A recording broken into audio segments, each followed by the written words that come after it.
جی students, آج ہم tenses کی آخری ویڈیو کے ساتھ مل رہے ہیں۔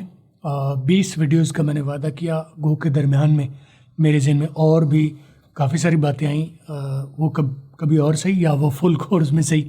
یہاں پر میں نے کوشش کی کہ ان 20 میں ہی ہم ساری بات کو کلوز کریں، لیکن اگر آپ لوگ ترتیب سے سیکھنا چاہیں تو فل کورس جو ہے وہ اسی ویب سائٹ پر theskillsets.com ویب سائٹ پر بیسک گرامر کورس پورا کورس ہے، جس میں tenses, active voice, passive voice, direct indirect, essay writing, report writing, common errors, ان سب کو اسی طرح سے بڑی لاجیکل طریقے سے، کوئی بھی چیز رٹا لگانے کی ضرورت نہیں ہے، ہر چیز کو سمجھ کے آپ کر سکیں گے۔ آپ فل کورس کو لے کے سٹارٹ کر لیجئے، ٹھیک ہے؟ تو بات ہو رہی ہے آج کا جو سینٹنس ہے وہ ملٹی کلاز کے لیے ہے۔ کلاز کی تھوڑی سی میں تعارف بھی دے دیتا ہوں اور ملٹی کلاز کی بات کر دیتا ہوں۔ کلاز ہوتا ہے ایک ایسا حصہ سینٹنس کا جس میں ایک پورا اسٹرکچر، سینٹنس کا پورا اسٹرکچر ہو، یعنی سبجیکٹ، ورب اور آبجیکٹ، ٹھیک ہے؟ یا سبجیکٹ اور ورب اس میں ہو تو ہم اسے ایک کلاز کہیں گے۔ لیکن کئی مرتبہ کچھ باتیں ایسی ہوتی ہیں جو ایک پورا مکمل فکر ہوتا ہے۔ آئی کوک فوڈ، پورا مکمل فکر ہے، پیاس کہیں نہیں رہ گئی، جو بات کہنی تھی وہ پوری ہو گئی ہے۔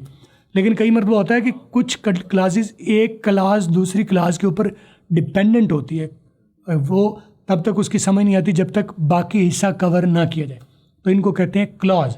تو اب ہم بات کریں ملٹی کلاز کی، ٹھیک ہے؟ دو حصے اس میں آئیں گے، دو فکرے آئیں گے، تو ان دو فکروں کو ہم آپس میں کمبائن کر لیں گے، کمبائن کر کے بنائیں گے تو ایک پراپر فکرہ بن جائے گا۔ فرض کیا اگر میں لاہور جاتا ہوں تو تمہارے لیے کھلونے لاؤں گا۔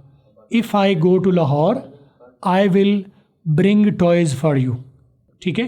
تو if I go to Lahore پر اگر آپ بات ختم کر دیتے ہیں، if I go to Lahore ہو گیا، فکرہ مکمل ہو گیا، کلاس مکمل ہوگی۔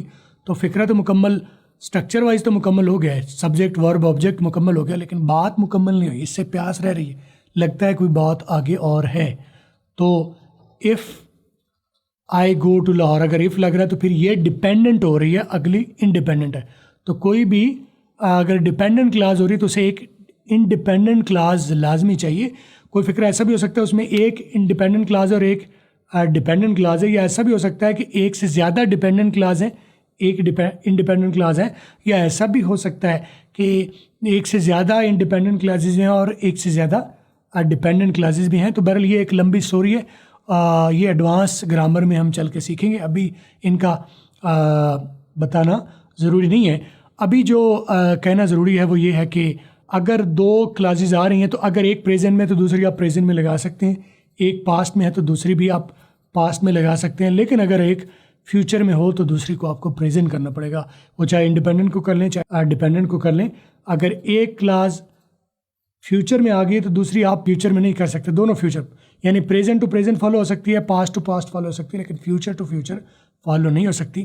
ان میں سے ایک کو ہمیں پریزنٹ کرنا پڑے گا اور ایک کو پاسٹ کرنا پڑے گا، تو تب جا کے آپ اس کو فکرے کو، اسٹرکچر کو مکمل کر پائیں گے۔ تو مجھے امید ہے آپ کو اس ویڈیو کو بھی سمجھ آئی یا فائدہ ہوا ہے، آپ اس کو فالو کریں گے۔ باقی فل کورس آپ لے کے ترتیب سے سیکھیں، انگریزی انشاءاللہ ٹھیک ہو جائے گی آپ کی۔